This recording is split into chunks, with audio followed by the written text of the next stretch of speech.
혹시 한 달에 보험료 얼마 내시나요? 설마 30만원, 40만원, 50만원, 70만원 이렇게 내고 계신 건 아닌가요? 사실 우리나라 국민이라면 건강보험공단에서 의료비 혜택을 정말 많이 주는데 이걸 모르는 분들이 많이 계시더라고요. 사실 보험료 몇십만원씩 낼 필요 없습니다. 오늘 제가 알려드리는 국민건강보험 혜택만 잘 알고 계시면 불필요한 보험료 지출을 막으실 수 있을 테니까요. 오늘 영상 집중해서 봐주시고 주변 가족분들이나 지인분들에게 이 영상 꼭 공유해주세요. 구독과 좋아요 눌러주셔서 보험에 대한 다양한 정보 매일마다 받아가세요. 보험료 부담이 많이 되신다면 실비와 적당한 금액의 3대 진단비 그리고 수술비 보험으로도 충분합니다. 그래도 부담스럽다면 실비보험만이라도 가지고 있으시면 되는데요. 왜냐하면 건강보험의 혜택이 정말 많기 때문입니다. 제가 오늘 하나씩 순서대로 알려드리도록 하겠습니다. 대한민국 국민이라면 누구나 자동으로 가입되는 게 바로 국민건강보험인데요. 직장을 다니고 계신 분들은 직장 가입자로, 프리랜서나 4대 보험에 가입하지 않은 분들은 지역 가입자로 자동 등록됩니다. 형태는 조금씩 다르지만 결국 모두 국민건강보험의 보호를 받고 계신 겁니다. 이 건강보험은 개인이 아플 때 혼자 감당하지 않도록 국가가 국민 모두를 위해서 만든 공적인 제도인데요. 우리가 매달 내는 건강보험료와 국가의 지원금으로 운영되기 때문에 개인의 건강을 사회 전체가 함께 책임지는 구조라고 보시면 되겠습니다. 그래서 이건 선택이 아니라 의무적으로 가입을 해야 하는데요. 법으로 정해진 만큼 강제로 가입되고 보험료도 납부하셔야 됩니다.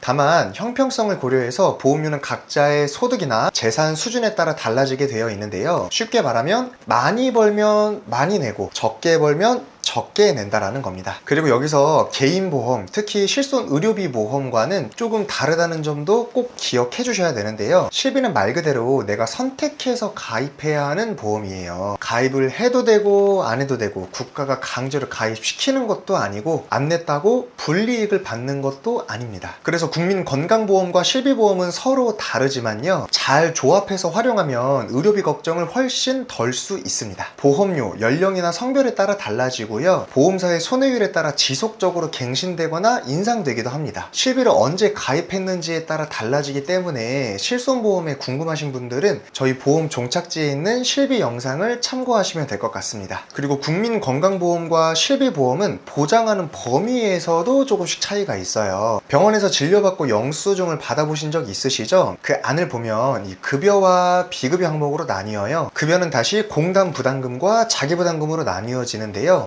국민건강보험은 이 중에서 공단 부담금을 보장해주는 거고 실비는 자기 부담금과 비급여까지 보장해주는 역할을 합니다. 실비는 가입 시기에 따라 급여 항목은 최대 80%에서 100%, 비급여 항목은 70%에서 100%까지 보장이 가능한데요. 자, 그럼 여기서 급여는 뭐고 비급여는 도대체 뭐냐? 간단하게 말씀드리겠습니다. 급여는 아플 때 반드시 받아야 하는 치료이고요. 비급여는 선택적으로 받을 수 있는 치료, 예를 들어서 새로운 치료 기술이나 신약 같은 것들이라고 생각하시면 되겠습니다. 그래서 국민건강보험이 이 급여 부분을, 실손보험이 급여의 일부와 비급여를 보장해주기 때문에 의료비 부담이 꽤 줄어들 수 있는 그런 구조라고 생각하시면 됩니다. 사실 여러분, 우리가 보험을 드는 진짜 이유는 암, 심장질환, 뇌질환 같은 큰 병에 걸렸을 때 감당하기 힘든 병원비 때문이잖아요. 그런데 이런 큰 병에 대해서도 국민건강보험 안에 있는 몇 가지 강력한 제도들로 병원비 부담을 충분히 줄이실 수 있습니다. 바로 산정특례 제도인데요. 이 산정특례 제도는 어떤 거냐면요. 특정 중증 질환에 대해 병원비 부담을 대폭 줄여주는 제도입니다. 암, 뇌혈관 질환, 심장 질환, 희귀 질환 등은 최대 95%까지 의료비를 경감시켜주고요. 기타 중증 질환도 90%까지 지원을 받을 수 있기 때문에 우리 대한민국 국민들이 이 제도를 많이 이용하시면 좋을 것 같습니다. 참고로 이 혜택은 기본적으로 5년간만 적용되는데 필요시 연장도 당연히 가능합니다. 특히 암처럼 재발이 많은 병은 완치 판정 이후에도 치료가 이어질 수 있으니까 이 제도가 정말 든든한 보호막이 되어줄 수 있지 않을까 싶은데요. 물론 급여 항목에만 해당되는 부분입니다. 이 재난적 의료비 지원 사업은 갑작스러운 큰 병원비로 경제적인 어려움을 겪는 분들을 돕는 제도인데요. 급여, 비급여를 포함해 일부 항목까지 지원이 되고요. 소득, 재산 기준을 충족하면 지원받을 수가 있는 제도입니다. 예를 들어서 의료비가 3천만 원 나왔다면 소득 수준에 따라 최대 최대 80%까지 지원을 받을 수 있는데요. 단 주의해야 할 점이 있습니다. 민간보험에서 이미 보장받은 부분은 제외되거나 환수가 될 수 있으니 신청 전에 꼭 확인해 주시기 바랍니다. 이 본인부담 상한제는요, 1년 동안 내가 낸 병원비가 일정 금액을 초과하면 그 초과분을 국민건강보험공단이 돌려주는 제도입니다. 소득 분위에 따라 상한액이 좀 정해져 있는데요. 예를 들어 가장 낮은 분위인 1분위는 상한선이 89만 원이에요. 1년에 병원비를 아무리 많이 써도 최대 89만 원만 부담하면 된다라는 거죠. 실비의 자기부담 상한제와는 다르게 국민건강보험 상한제는 소득에 따라 정해지는 것이 또 다른 특징이라고 보시면 됩니다. 제가 예를 한번 드려볼게요. 2022년에 암 진단을 받아서 치료비로 1억 원을 썼다라고 가정을 한번 해보겠습니다. 산정특례로 95% 감면, 즉 9,500만 원은 공단에서 부담합니다. 내가 낼 건 500만 원인데요. 이제 본인부담금 상한제가 적용이 된다면 소득 2분위 기준 상한액은 110만 원이니까 최종적으로 내가 실제로 부담하는 금액은 딱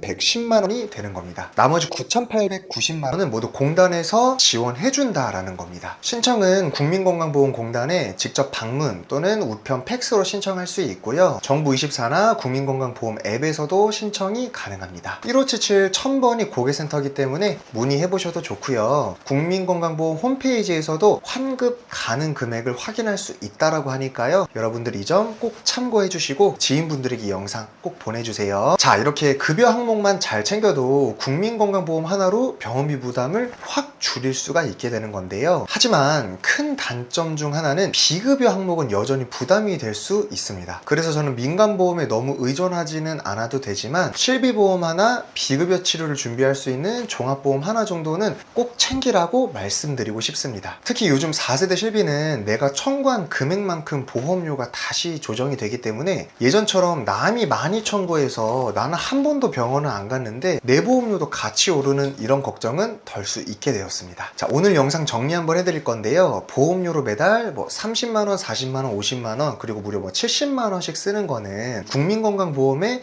혜택을 잘 모르는 걸 수가 있어요. 이런 공적인 국가에서 지원해주는 보장을 충분히 활용하시고요. 부족한 부분만 이 민간보험, 즉 실비나 종합보험으로 채우는 똑똑한 설계가 필요할 것 같습니다. 저희 보험 종착지에서는 언제나 우리 소비자분들이 어려운 보험 지식들을 잘 이해하실 수 있도록 영상 제작하는 데 힘쓸 거고요. 문의 주신 분들에게도 32개 보험사 상품을 비교 분석해서 고객님들 상황에 맞는 합리적인 보험을 설계부터 청구, 관리까지 도와드리고 있으니까요. 언제든 저희 보험 종착지 채널로 문자나 카톡, 전화 주시고요. 영상에 도움 되셨다면 좋아요와 구독도 꼭 눌러주세요. 시청해주셔서 감사합니다.